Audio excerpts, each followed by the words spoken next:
Hi viewers, welcome to Sri Akshaya's kitchen. இன்னைக்கு நம்ம கிச்சன்ல செட்டிநாடு ஸ்பெஷல் ஸ்வீட் ரெசிபி தாங்க பார்க்க போறோம். அது என்னன்னா உக்காரை தான்.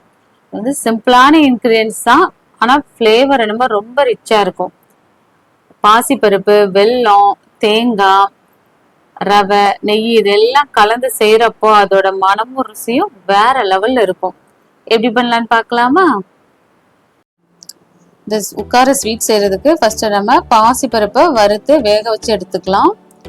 அதுக்கு நான் இன்னைக்கு 1 டம்ளர் அளவு பாசிப்பருப்பு குக்கர்ல சேர்த்து நல்லா வறுத்து எடுத்துக்கலாம்.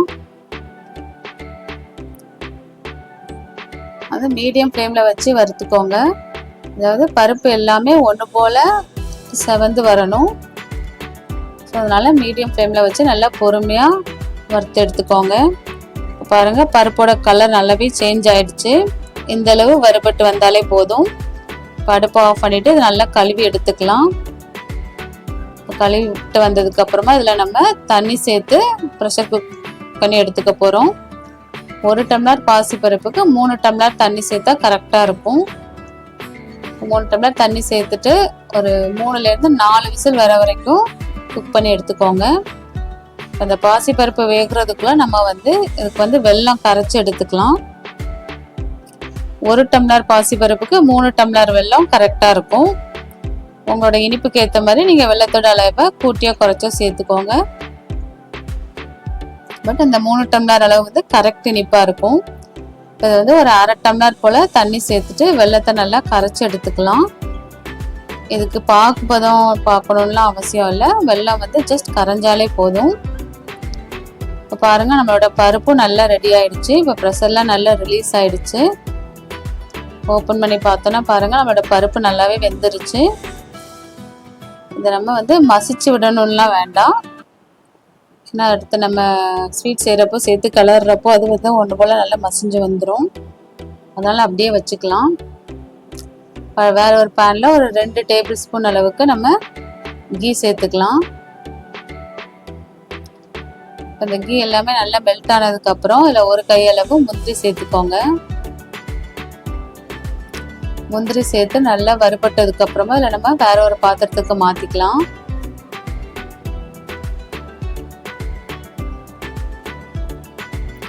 பாருங்க, முந்திரி நல்லா கோல்டன் கலரில் வறுபட்டுருச்சு. இதை வேற ஒரு பிளேட்டுக்கு மாற்றிட்டு இப்போ அதே நெய்யில் ஒரு 1/2 டம்ளர் போல் ரவை சேர்த்துக்கலாம். நம்ம எந்த டம்ளரில் பாசிப்பருப்பு எடுத்தோமோ அதே டம்ளரில் தான் எல்லா அளவுகளுமே எடுத்துக்கணும். ஸோ 1/2 டம்ளர் அளவு ரவை எடுத்து அந்த நெய்யிலே நல்லா வறுத்து விட்டுக்கலாம்.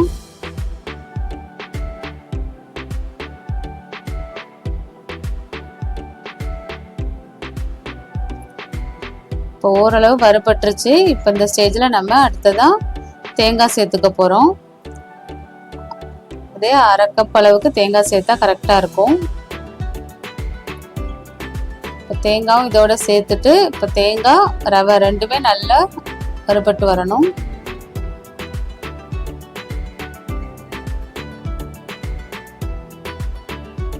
தேங்காயோட ஈரப்பதெல்லாம் போய் இந்த ரவையோட கலர் லைட்டாக சேஞ்ச் ஆகும். ஸோ அந்தளவு நல்லா வறுத்து எடுத்துக்கலாம்.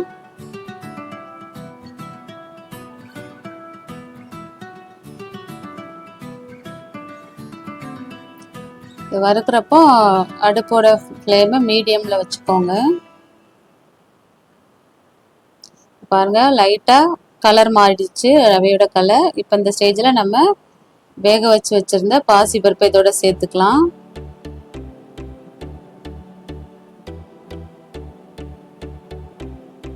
சேர்த்துட்டு எல்லாமே நல்லா ஒன்று சேர கலந்து விட்டுக்கோங்க.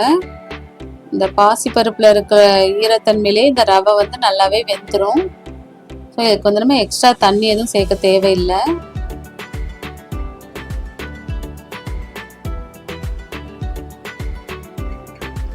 இல்லை, எல்லாமே ஒன்று சேர நல்லா கலந்து விடுறப்போ இந்த ரவை எல்லாமே நல்லா வெந்து வந்துடும்.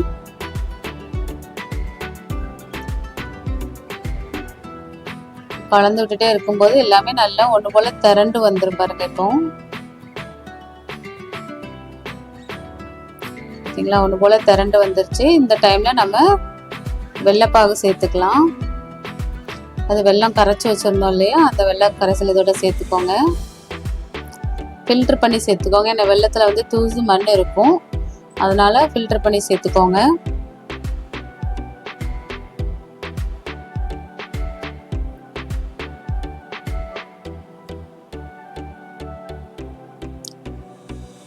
வெல்லம் சேர்த்துட்டு நல்லா கலந்து விட்டுக்கலாம். இப்போ இது வந்து கொஞ்சம் கெட்டி கெட்டியாக அங்கங்கே இருக்கிற மாதிரி இருக்கும். பட் நல்லா கலந்து விட அது எல்லாமே கட்டிகள் எல்லாமே நல்லா கரைஞ்சி நல்லா ஒன்று போல் வந்துடும். ஃபஸ்ட்டு கலந்து விடுறப்ப இந்த மாதிரி தான் இருக்கும். பட் நீங்கள் வந்து கலந்து விட்டுட்டே இருக்கிறப்போ அது வந்து கட்டிகள் எல்லாமே இப்போ உடஞ்சி நல்லா சரியாக வந்துடும்.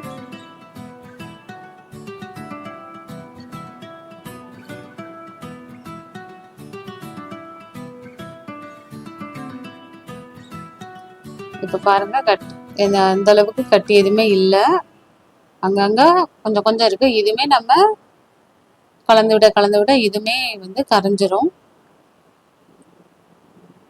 பாருங்கள் நல்லா கொதிக்க ஆரம்பிச்சிருச்சு. இப்போ இந்த டைமில் நம்ம 1 டேபிள் ஸ்பூன் நெய் சேர்த்துக்கலாம்.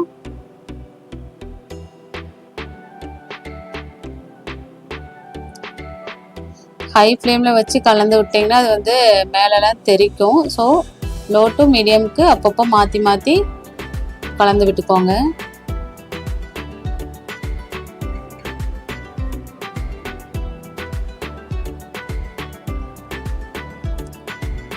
இப்போ பாருங்கள் நம்ம ஊற்றின நெய் எல்லாமே அது நல்லா அப்சர்வ் பண்ணிடுச்சு.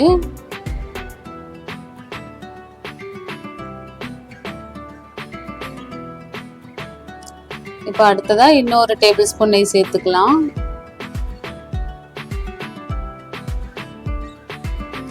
சேர்த்துட்டு நல்லா கைவிடாமல் கலந்து விட்டுக்கோங்க. இதுலேருந்து நெய் பிரிஞ்சு வரணும், அந்த அளவு நம்ம கலந்து விட்டுக்கலாம். இந்த பாத்திரத்தில் ஒட்டாமல் நல்லா ஒன்று போல் திரண்டு நெய்யும் பிரிஞ்சு வரணும், அந்த அளவுக்கு நம்ம நல்லா கலந்து விட்டு எடுத்துக்கணும். இப்போ நெய்யோட அளவு பார்த்திங்கன்னா டோட்டலாக எனக்கு ஒரு 4 டேபிள் ஸ்பூன் தான் ஆச்சு. இன்னும் ஸ்டார்டிங்கில் ஒரு 2 டேபிள் ஸ்பூன் சேர்த்துருந்தோம் முந்திரி வறுக்கிறப்போ. அதுக்கு அடுத்து ஒரு 2 டேபிள் ஸ்பூன் அவ்வளோதான் சேர்த்துருந்தேன். நீங்கள் வந்து ஃபுல் அண்ட் ஃபுல் நெய் வேண்டாட்டி நீங்கள் பாதி நெய் பாதி ஆயில் கூட சேர்த்துக்கலாம்.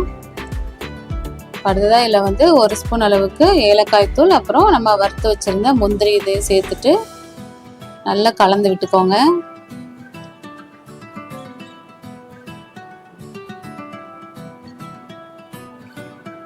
இப்போ அந்த ஓரங்கள்லாம் பார்த்தீங்கன்னா உங்களுக்கே தெரியும், நெய் வந்து நல்லா பிரிஞ்சு வர ஆரம்பிச்சிருச்சு.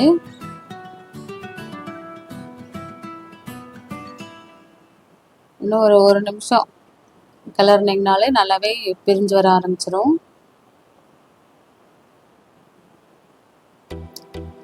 தெரியுதா உங்களுக்கு? பார்த்தாலே இந்த ஓரங்கள் எல்லாமே நல்லா இந்த நெய் இல்லை வெளியில் பிரிஞ்சு வருது.